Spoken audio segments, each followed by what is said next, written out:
তিনটি বদভ্যাস ছাড়লেই আপনি ধনী হয়ে যাবেন।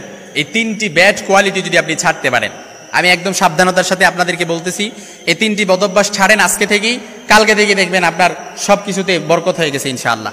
সব কিছুতে রহমত আর আল্লাহ তাআলার একটা করুণা আছে। এত কিছুতে দেখেন সংসারের মধ্যে বরকত নাই, অভাব অনটন লেগেই থাকে, একটার পর একটা অশান্তি লেগেই থাকে, কখনো সন্তান অসুস্থ, বিবি অসুস্থ, একটার পর একটা শুধু ঝামেলা আছেই।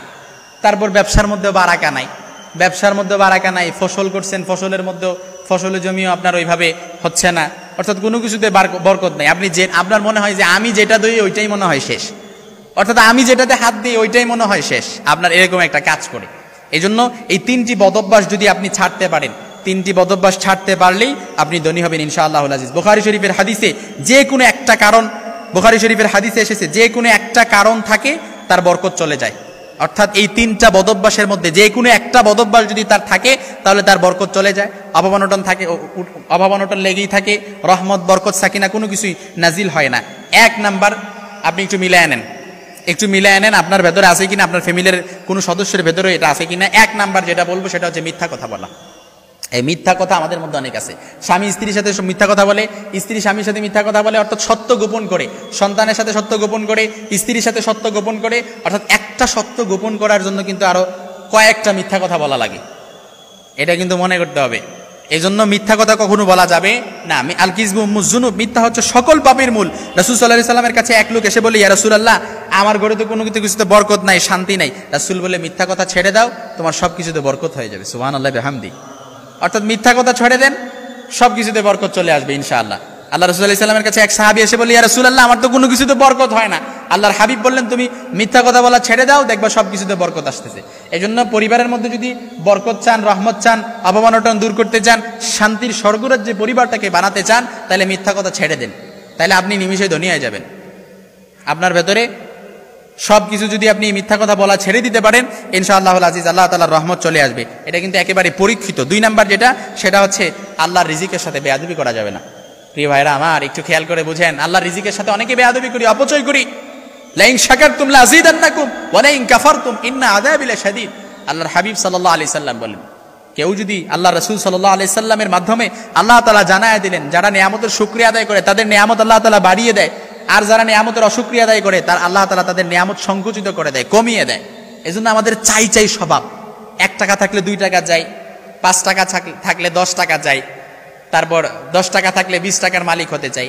যে 1 তলা বিল্ডিং এর মালিক আছে ও 2 তলা বিল্ডিং এর মালিক হতে চায়, অর্থাৎ চাই চাই স্বভাব। হাত্তা জুরতুমুল মাকাবির, কবরের মাটি ছাড়া এই আমাদের জিহ্বাটারে কোনো কিছু দমায় রাখতে পারবে না।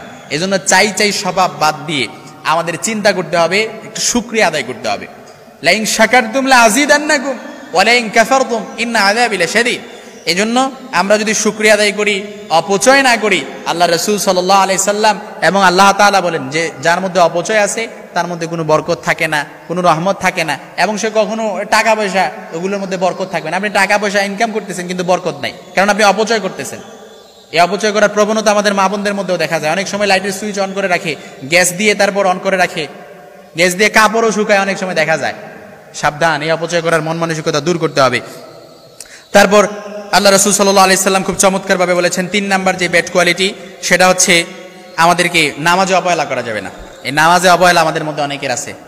নামাজে আমাদের মা বোনদের মধ্যে বেশি দেখা যায় নামাজের প্রতি অবহেলা।